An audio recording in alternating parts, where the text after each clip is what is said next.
So next up, very excited to see this gentleman again. We had the opportunity to meet briefly last time. He is a wonderful spoken word artist. He's an educator, and he's just an all-around really cool guy. So I'm really excited to bring him up here, ladies and gentlemen. Please put your hands together for Mr. Peace.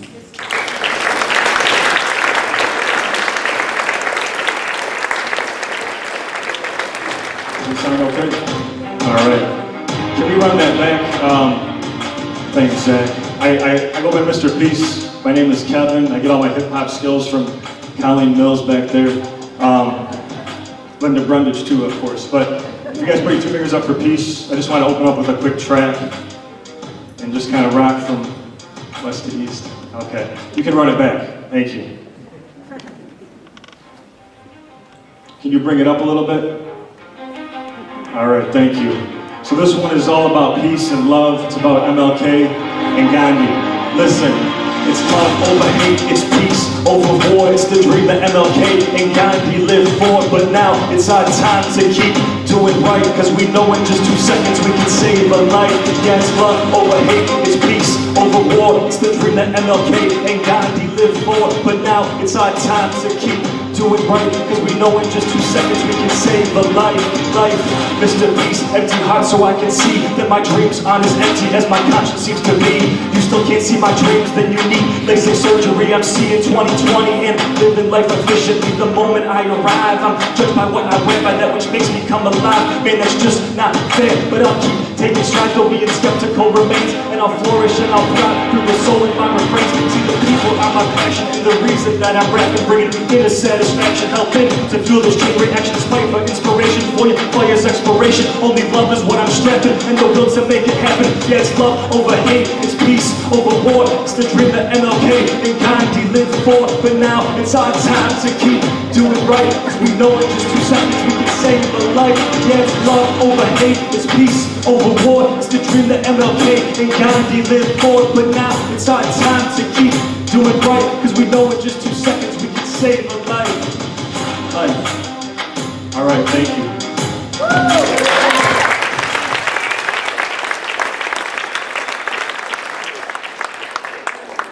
That's how I wake up every morning. Different beat on my alarm clock, and I wake up and start to freestyle. No, I'm joking. My wife might not like that, but it's an honor to be here with you guys this afternoon. I'm very blessed. I'm a full-time youth pastor at a church about 30 miles west of Detroit, Michigan. My off days, my off weeks, I travel this whole country. I do school assemblies. I've spoken in nearly 20 states to almost 1 million youth in the last 10 years, K through 12.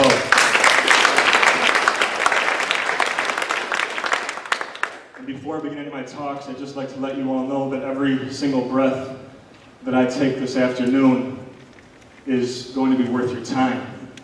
You see, I'm brought into schools to help with their bullying problems, to help with their violence issues, to help with suicide, to help with drugs, substance abuse, all these things, but these are just the symptoms in my eyes. They're the byproducts of deeper root issues, right? When we're talking about ending gun violence, we're talking about ending violence. And the deeper root issues are kids that are in pain, youth in pain, people in pain, people with voids, people with no purpose, no foundation. And unfortunately, sometimes we get pushed to the brink because our hearts that are as big as our fists, they get too full. And we see the tragedies too often. And you see my energy's being threatened from the hatred that surrounds me. But I won't let it keep me down because I'm too full of tranquility. And peace, hence the name, homie. That's why I bear this torch. The flame began at birth, born March 3rd, so I can march forth. Into the troubled souls of teens that feel they have no meaning. Pumping their hearts chock full of vision till they start seeing. That purpose-driven work gives rise to greater purpose. And what's underneath the skin's what counts, not on the surface. Despite what y'all might think, life's not all about the cheddar, Bob. I learned that firsthand that night me and my friends got robbed. 2 pistols cocked, and yeah, your whole life flashed before your eyes. Then you have 2 choices: you forgive, or you remain full of despise. But I forgave them and I prayed for them because they knew not what they do, and because hate in your heart will consume you too. Peace doesn't mean that you won't find violence, trouble, or noise. It means in the midst of all that chaos, you still find calm, that inner joy. You see, 2010 was one of my hardest years on this earth physically. I remember losing one of my best friends early in the year to a drunk driving incident. He wasn't buckled in the back seat. The designated driver at the time was buzzed, had a few beers, fell asleep for a few seconds. They hit a concrete median, 996. He flew out, died on impact. Not even 2 months later, I got a phone call from Grandma Flo, one of my former youth that had gone on to college, had overdosed at her house. And her dad found her laying on the ground by the closet. There was a heroin overdose. Peyton, 17 years old. What followed were 2 uncles that passed due to cancer, a grandfather, a grandmother. I was pallbearer for back-to-back funerals in the weeks to follow those other 2. My other friend Josh OD'd on oxycodone. I get diagnosed with hepatitis C. It's inflammation of your liver. Not even 4 months after all that happens, you need your liver to live. The treatment at the time was self-injections once a week, liquid chemotherapy, 6 pills a day to make you want to throw up. I lost 45 pounds the first month. So my heart was getting pretty full, really fast. It culminated with my cousin and I, who was pregnant at the time, standing outside my apartment in Ypsilanti, being held up at gunpoint. 2 guys that came through in masks told us to empty our pockets, pointing pistols at our stomachs. And it's a moment that flashes before your eyes where your whole life kind of flashes. And I just remember the weeks to follow how much I hated the situation, how much I hated people, how much I hated what these people had done. Why did this happen? And I look back on this, and I was supposed to have suicidal thoughts as a symptom, potential side effect of this medication, but I didn't. And the reason I look back is because I had individuals in my life that were there for me during this time of darkness. And Martin Luther King, he said that darkness cannot drive out darkness, only light can do that. He said hate cannot drive out hate, only love can do that. And love started to finally enter my life again. I finally started to feel. But you think about Evan Ramsey, the first school shooter in Alaska. He's 36 years old now. He's serving 2 life sentences. He took the life of the principal and a student. He was bullied all through high school. They didn't do anything about it. But he says, they just did an interview on him, 36 years old. He said if one adult had intervened and told me that I was worth something, I wouldn't have done it. And I think about this, you think about all these hurricanes that we've experienced, and we look back to Katrina, we look back to all these tragedies, and people come together from all walks of life. I had a friend living in Harlem, New York, when we had that big power outage throughout the whole eastern U.S. back in '03, right? And nothing worked. The only thing open was a Wendy's over in Brighton, Michigan. So I went there to get my junior bacon cheeseburger. But the idea was that that was the only thing open. But what he saw in Harlem, New York, where he lived, is that the Puerto Ricans, the African Americans, the Caucasians, the Asians, Hispanics all came together in this time of need. Didn't matter what was on the outside, didn't matter their background. They came together to help each other as human beings. They saw this before anything else, one race, human. But what he wrote in the New York Times that they took and they published an editorial, he said as soon as the lights came back on, so did the hate, so did the violence, so did the racism, so did the stereotypes. I was just helping out with our youth group, a service project down in Detroit at a soup kitchen, and I'm talking to this lady, and she tells me that she was serving a few weeks back. And she's going line by line in like this assembly line, giving the meal to the next person. And she finally looks up, and across from her is her brother. She hadn't seen him in 15 years. She dropped what she was doing, she ran over, she hugged him, they cried, they embraced. But the whole point of it was, we should be treating everybody like that.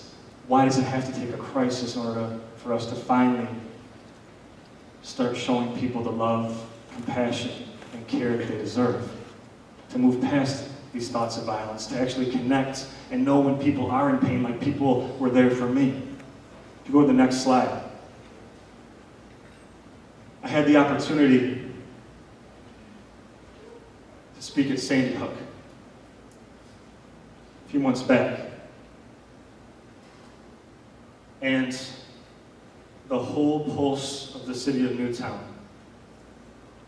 is to not focus on the tragedy that took 26 lives in 2012. Students, mainly, elementary students. But to focus on kindness. Second grade class gave me this to take with me.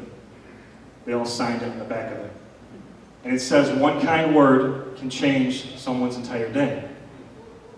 But you see, I'm a firm believer that one kind word can save someone's life. Sometimes just 2 seconds, right? If we allow peace, compassion,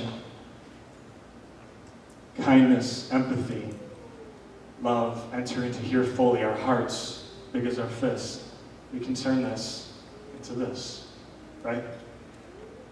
One finger is yourself, the other finger is someone you're trying to lift up higher than yourself. Tragedy struck for me, again, this past June. If you go to the next slide, please.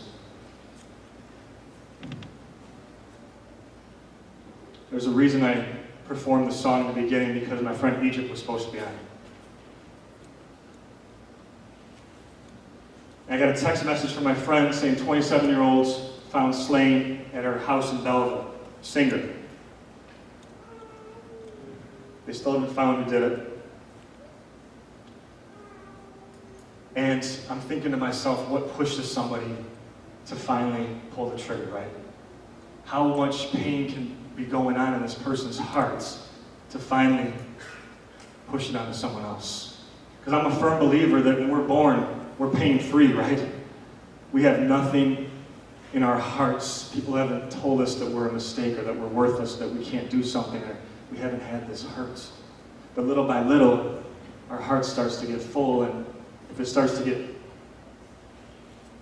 more and more full, I keep filling this, it'll eventually overflow.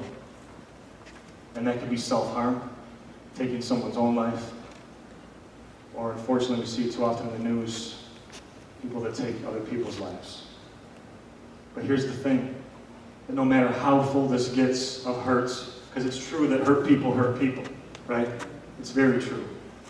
But it's also true if we let it, that no matter how much pain enters into our hearts, like this empty cup, there is always room for love if you let it.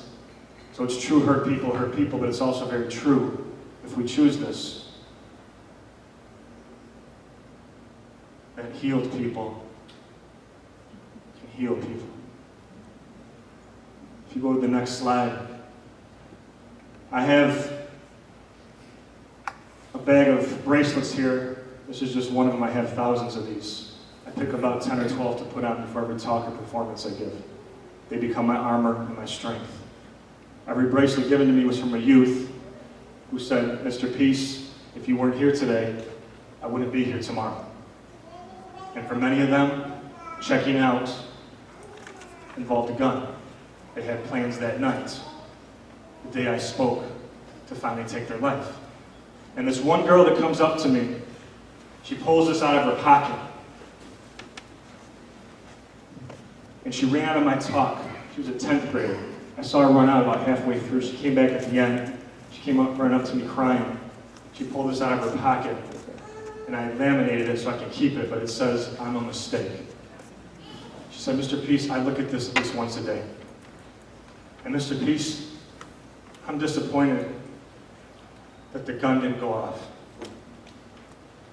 And I looked at her and I said, you're loved. And you're still here for a reason. And that's to help other people that are going through that same darkness, that same tragedy in their hearts and their lives.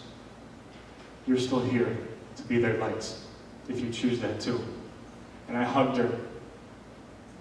And I told her, you don't have to carry that anymore, but to focus on this. It's one thing to see someone as a human being first, and for their hearts. It's another thing to be able to see people as a miracle. Every one of us, on the palms of your hands, with the lines of your hand, has the letter M etched on it. sometimes on both, sometimes more than one. But at least on one of your palms, you have the letter M etched on your palm. This M, I said it, that it stood for Michigan in Columbus, Ohio. Almost got kicked out, but this M, I say, stands for miracle.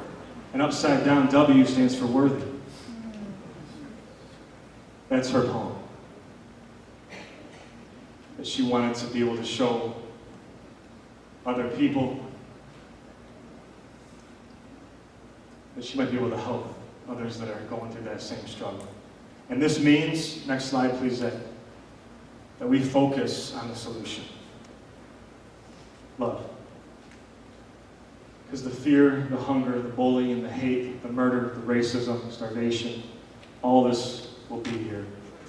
But the way to overcome it is through love, right? That perfect love can drive out fear and start to heal, where we start to feel again. Go to the last slide. If it makes sense to bring me to a school that you're affiliated with, I'd just like to put that out there because I'm trying to not only touch hearts, but save lives.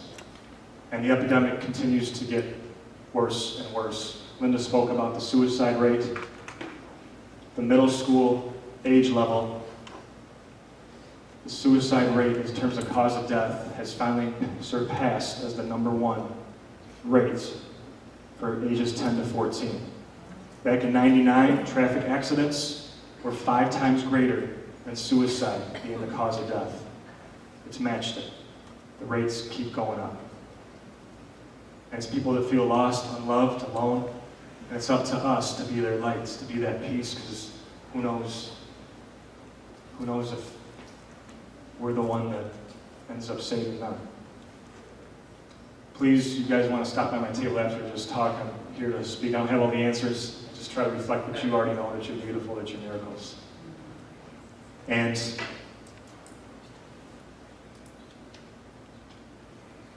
I appreciate you touching my heart today. If something I shared touched your heart, can you just raise your hand? Thank you. I had about 15 minutes with you guys. So if I'm able to touch your heart in that time, you think about the impact you can have on someone's heart over an entire lifetime or a year or whatever it is, a certain time frame.